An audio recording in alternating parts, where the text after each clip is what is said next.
There are so many people right now over the past year because of the pandemic, they have tried to exercise and become better artists. With us now on the show is Robin LaFrance. She is the president of ArtSail. Thank you again for being with us. Thank you for having me. And you want to talk about talent. Robin is an amazing painter. I've seen some of your work on Facebook. Robin, for those not familiar with ArtSail, give us some background to the group. Well, I would love to tell the story on how we started, which is kind of cute. It was a grassroots effort by Susan Emmerling, and she just threw it out there on Facebook. So I saw it as I moved into Keego Harbor almost 5 years ago now, and right away I connected with the art part of it, and she threw out there a contest to name the group. So that's what created the interest, and it was really quite a fun experience. So we had all these people chiming in on Facebook to name the group, and I forgot who named it, but we accepted the name and started the Facebook page, and that's how we started off. If I remember correctly, a few years ago, pre-COVID, there was a festival. Wasn't there over at Roosevelt Elementary? And it had so many artists, and there's so much talent right here in our neighborhood. There really is, and ArtSail is coming up on 5 years now, and we started, like I said, very small. And the main purpose originally for the group was for artists and like-minded crafters and of all sorts to just connect and have that networking, and then it evolved from there. So in the beginning, we had absolutely no money, and so we organized a few shows. One of the first ones, we were invited by Gino to do his cruise night, which was fun, and then we went on to do a couple of small shows at Keego Harbor City Hall. But as we progressed, we wanted to keep it affordable for the artists, because lots of us are starving artists. You know, it's you're not making giant money or anything, so we wanted to keep it affordable for everyone. So in the beginning, we required everyone to bring a dozen cookies, and we had a bake sale to raise funds to progress our efforts. Some people don't realize to enter some of these big art fairs, like the big one in West Bloomfield and some of these other ones, there's an entrance fee, right? What are those fees typically? Last time I checked was St. Mary's. It was up to $350 just to enter. Ooh. And we typically try and keep our entry fee at $35. So with that, it's been a crazy year. All festivals have been pretty much closed down and shut down to the public. So how have you guys been able to remain connected during this past year?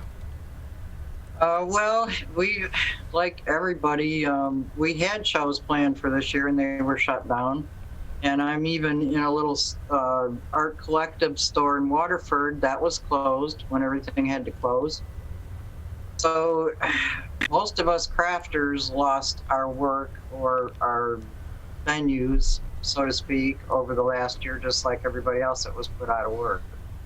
So we, you know, our Facebook page is where we do most of our show and tell, so to speak, where the artists post their work and connect visually, and usually we have a meeting once a month, which we haven't been able to do.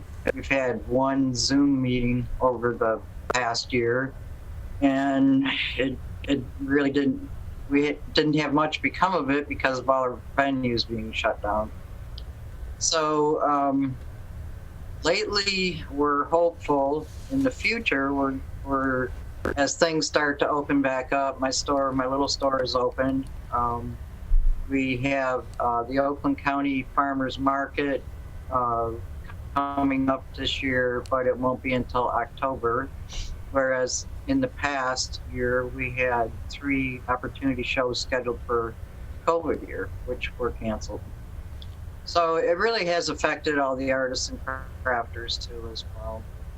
But during this time, Robin, have you been able to create more artwork because we're all shut in and not spending as much time outside of our homes?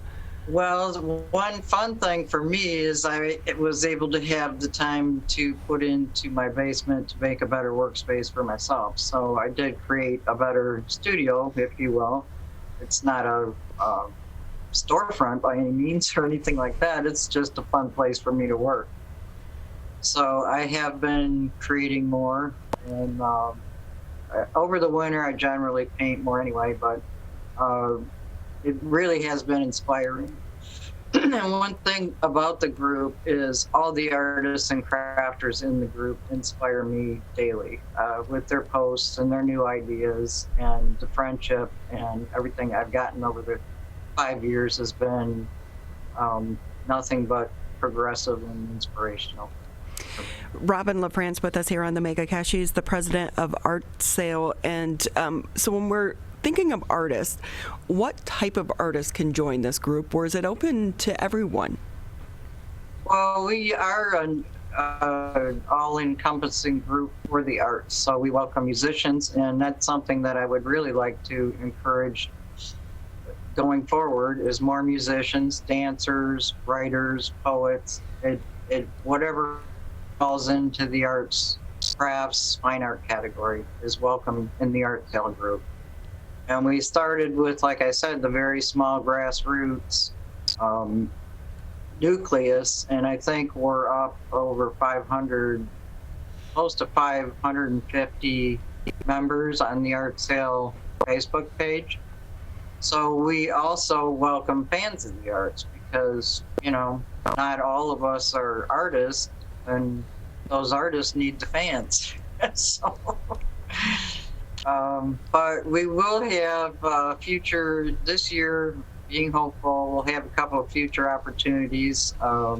One is at the little art collective store in Waterford called The Muse. There will be a little outdoor pop-up, and I'm going to host 2 hours of music there with an open mic. So if anyone is interested in joining the ArtSail group, the Facebook page for more information on that. We welcome musicians going forward, and all the arts, like I said. Musicians have really had a tough year this year as well because Yes, they have. so many of them. But we are seeing more and more restaurants as they're opening back up to 50% capacity. More of these musical acts are being booked right now, which is good. And we always say get out and support our local artists, musicians, or people such as yourself. Your paintings are incredible. What inspires you? Mostly where I live. I love Keego Harbor. I call it my Mayberry. This will be my forever home. I love it here. I love being able to walk out my front door and see the sunset on the lake and all the nature around me. And I went to school for art and music originally. And, you know, life happens, gets in the way, and I'm at the point where I can really explore what I initially went to school for. So. I always say that we're lucky enough to live in nature's backyard. It's like nature's playground, and we're just there to experience it. Robin LaFrance with us here on the MegaCast. And Robin, what's it been like in the online arena for some of the artists? Have you been able to sell some of your work through Marketplace or Etsy or some of these other online retail outlets? Well, this year has been interesting because I have 2 Etsy stores. One did pretty well, but with the pandemic, the only thing that was selling was masks, and nobody could get them. So I jumped into the mask arena, and you know, because I had to learn how to make them, I had to find the materials, which were non-existent in the beginning. If you remember the shortage with all PPE.